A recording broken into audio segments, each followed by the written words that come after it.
તો hey guys good morning and welcome back to our new vlog. તો guys અત્યારે છે ને મસ્ત નહીં ધોઈને રેડી થઈ ગયો છું, કેમ કે અત્યારે છે સવારમાં આપણે લેવા જવાનું છે ગુડીને. એવું ન કે ગુડી ગઈ છે ઘરે એના, તો એકાદ બે દિવસ થઈ ગયા, તો આજે એ આવે છે. અત્યારે આપણે લેવા જવાનું છે એને.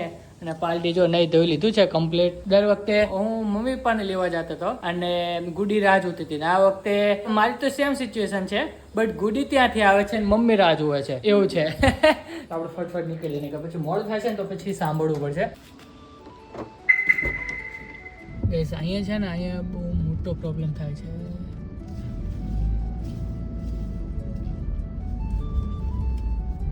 આપણે જે એક્સેલ 6 જ હતી, તો અહીંયા છે ને 1 લેન રોડ થઈ જાય છે, એટલી બધી તકલીફ પડે છે ને ગાડીઓને જવા માટે.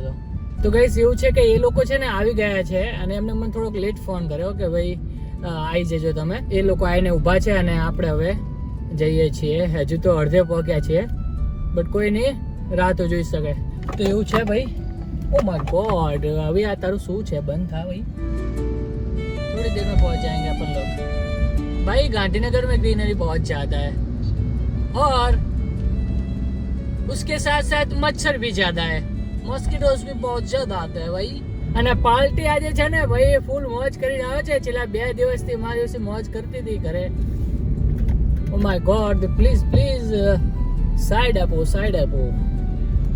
અમારી મેડમ રાહ જોઈ રહી છે આપણી.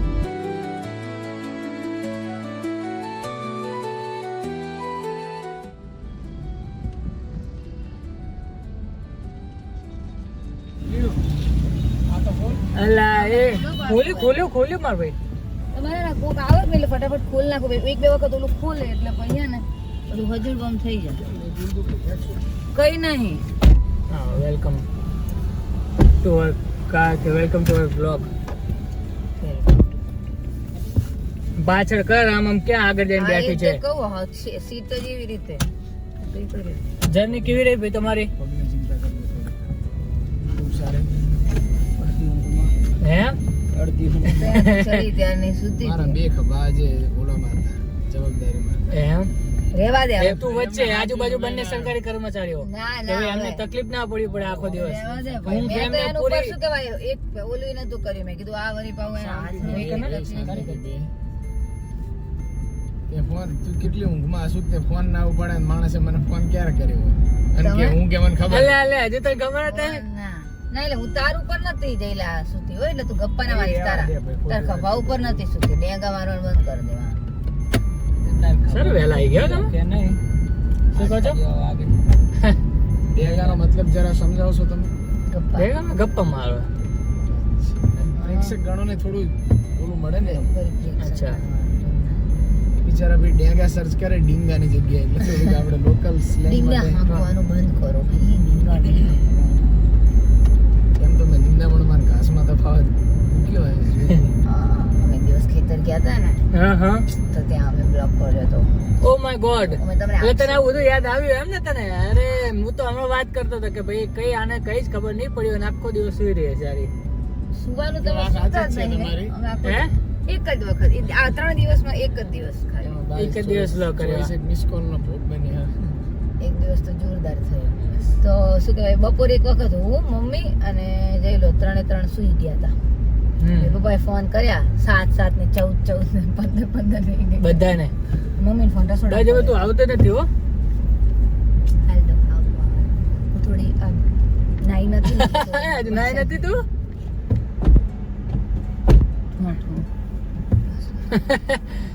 રેકોર્ડ થઈ ગયો બુગડી. નામ અને આવું શું કર્યું આવું? એવું અહીંયાથી જો ગમતું નહીં. મેં તમને અહીંયાથી ગઈ દિવસે કીધું ખબર ને કે ભગીરથમાં અહીંયા કંઈક થયું છે, કંઈક ક્યાં કરોડ્યો? ક્યાં છે અલા ભગીરથ એસીમાં જતો રહેશો. મને લીધા વગર જતી રહી. હજુ તો કઈ લગાવી લા પણ હું કઈ નથી કરતી. પણ આમ કંટાળો યાદ છે સાવ લે. એ ચાલુ થઈ ગયું અમારું. હવે બંધ તો કર હવે.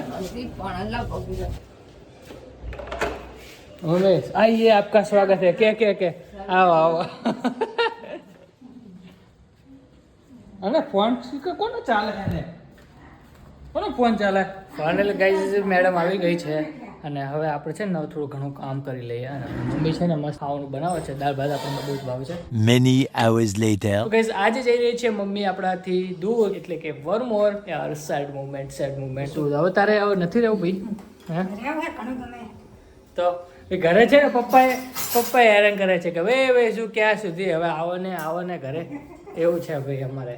મમ્મીના રાજમાં કોઈ દિવસ લાઇટ ના હોય એટલે આપણે લાઇટ કરવી પડે. તો મમ્મી અત્યારે બનાવી રહી છે ચા, કેમ કે પછી પડે છે. કાલે આપણે શૂટ કર્યું, તમને ખ્યાલ હશે કે વચમાં પેલું રીલ શૂટ કર્યું, તો ત્યારની વાત નહીં રહી ને થોડી ગભરાઈ ગઈ છે. મેં એને આપ કરવાનું કીધું કે તારે ખાલી બેસી રહેવાનું, થોડુંક આમાં એવું બધું કરવાનું. તે મમ્મી ત્યારની વાત બ્લોગિંગમાં આવવાનું એ મમ્મી એને એવું થાય કે યાર બ્લોગિંગમાં હું કેટલી મસ્ત રહેતી હતી અને હવે આમાં કેવું છે યાર. એટલે મમ્મી બ્લોગિંગ અલગ છે ને આ અલગ છે. તું યાર બહુ એક્ટિક ના રહી જઈશ. તો એમ છે કે જો અત્યારે મસ્ત ચા બનાવો છો મમ્મી, હવે ચા બની જાય અને પછી અમે લોકો નીકળશું આને બસ સ્ટેન્ડ મૂકવા. તો બસ આઈ થિંક 3:45ની છે, બરોબર? તો 3:45 અમે લોકો ત્યાં પહોંચી જઈએ એવું કરશું અમે. તો ચાલીને જવાનું કહેતી હતી ને, તો ચાલીને જવું હોય ને આપણે, બરોબર? ચાલીને જવાનું હોય તો કહો 14-15 લાખ રૂપિયા ખર્ચા શું કરો ચાલીને? Oh my God, oh my God. 14-15 lakh રૂપિયા ખર્ચા તો ચાલીને જવાનું હોય. ઓ એક્સબીબી મેં એને એવું કે લેન છેલ્લી વખત બેસજો કે ક્યારે બેસવા મળશે. મને હા અમે યાદ આવી એટલી ગાડી યાદ આવે પાલટીને. જો ચા બનાવી દો ચા મસ્ત બને એમ. તો ગાઈસ ચા બા પી લઈએ અને પછી આપણે ગાડી લઈને નીકળીએ. બી એટલે હા સમજી ગઈ લો. એવું છે એટલે આવું આવતું નહીં એટલે ખબર પડે તારા મમ્મી, સમજી? બધી પડે. તું શું મને સમજાવતો એમ? કેરાવન કે મમ્મી? નોરતા એમ છે. ગરબા ગાવા શું હોય? ચલો બહાર નીકળી ગયા છે. ઓ માસી જો વ્હાઈટ આવે. જેમ કરે જેમ કરકોટ જાશો ને એમ તરત આવશો. અને અહીંયા છે ને અહીંયા થોડું પાણી ખરાબ છે એટલે યાર આવતો રહે છે. અમુક લોકો પછી એવું હોય છે કે તું આવડી મોટી ગાડી અને તાર મમ્મીની બસમાં જાય તો તું શું કહેવા માંગે છે? તો બસમાં જવું જ પડે. મારી મમ્મી પોતે ના પાડે કે તારે નહીં ગાડી લઈને ગાડી લઈને આવવાનું. હા જો આવું હવે કોઈ કહેતા નહીં મને. તે દિવસે માનું આપણે બેસવાળો બાપ હતા તો નહીં. મમ્મી વચમાં છે ને એક ગમે સબસ્ક્રાઈબર હોય કે ગમે હોય એમને મમ્મી એમને મેસેજ કર્યો હતો.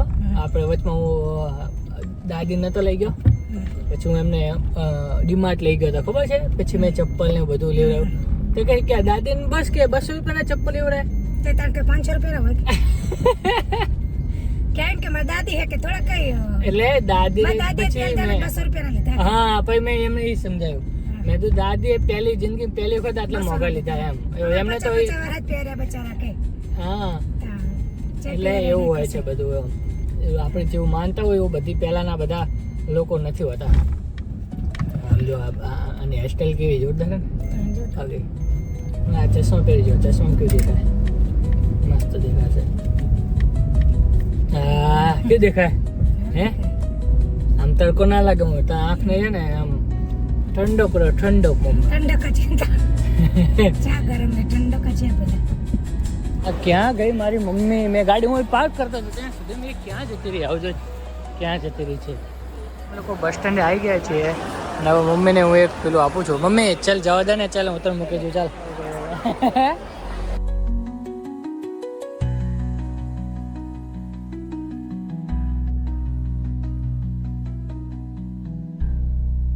ઓકે ગાઈસ, તો અત્યારે છે ને મમ્મીને આપણે બસમાં બેસાડી દીધી છે અને હવે મમ્મી જાય છે.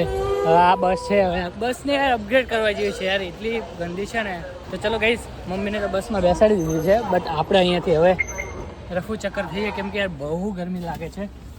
મને તો યાર પેટમાંથી આમ ઘોડો વળતા હોય ને એવું લાગતું હતું મને. જલ્દી બસ આવી ગઈ એટલે સારું રહ્યું. તો હાજી ગાઈસ, તો અત્યારે હું છે ને મમ્મીને મૂકીને ગયો તો બિયર્ડ સેટ કરાવવા. તો લગે હાથ હેડ મસાજ બી કરાવી લીધું. એટલું રિલેક્સ ફીલ થાય છે ને, એવી મજા આવે છે ને. તો મસ્ત બિયર્ડ સેટ થઈ ગઈ છે આપણી અને મમ્મીને બી આપણે ડ્રોપ કરી દીધી છે. તો હાજી દોસ્તો, તો ફાઇનલી મમ્મી જતી રહી છે અને હવે ફાઇનલી હું અને ગુડી બંને એકલા જ. પહેલા હું ને મમ્મી એકલા હતા, હવે ગુડી આવી ગઈ તો મમ્મી જતી રહી તો અમે બંને એકલા છીએ. અને ગાઈસ થોડુંક દુઃખ થતું હતું તો અમે લોકોએ વિચાર્યું કે ચલો આજે તો ખાવામાં પાણીપુરી કરીએ. તો અત્યારે છે એક મહિને શાંતિ રાખો, આ બધું ના બતાવાય. કેમ નો બતાવે? કેવી વાત કરે છે? સારું સારું બતાવવાનું. જો અમે ગુડીની ના, મસ્ત સારું રેસીપી સારું બનાવે નહીં, છે. રેસીપી પછી લોકો શીખી જાય મારે જેવી શીખી જા. જેમ કે એને કેટલું સારું આવડતું હોય. એમ કે તારા જે છે ને બધાની જે સારી રેસીપી આવતી હોય ને એ બગડી જાય. ચાખી જુઓ. જો આ મસ્ત માવો બનાવ્યો છે. આજે છે ને એક જ માવો બનાવ્યો છે, ગરમ નથી બનાવ્યો. મોરું છે, ગળે મીઠે. ગળ્યું તો મેં ગળ્યું નહીં, મીઠે મીઠે મીઠે મોર મીઠે. કંકોત્રીમાં આટલો ધીમો છે. નોઈઝ આવે નોઈઝ. મોત આવે પહેલા તો એટલે આ ખાવાની છે. જા. શાંતિ રાખો. કલર્સ નિકાલો અને ગમે મેં ડેલી આપો ને ડેલી હું ખાઉં. અને આમાં આ એક ચીઝ એવી છે. કપકોડતા નથી આ, બાકી દરેક વસ્તુમાં કપકોડવાનું એનું પહેલા. અમે યાર ગુડી લારીની જેવી તેવી ખાઈ લેતા હોય બરોબર, તો આ તો અમારા માટે બહુ સારું કે થેન્ક યુ મેં સર ઓર ખારા ખાતા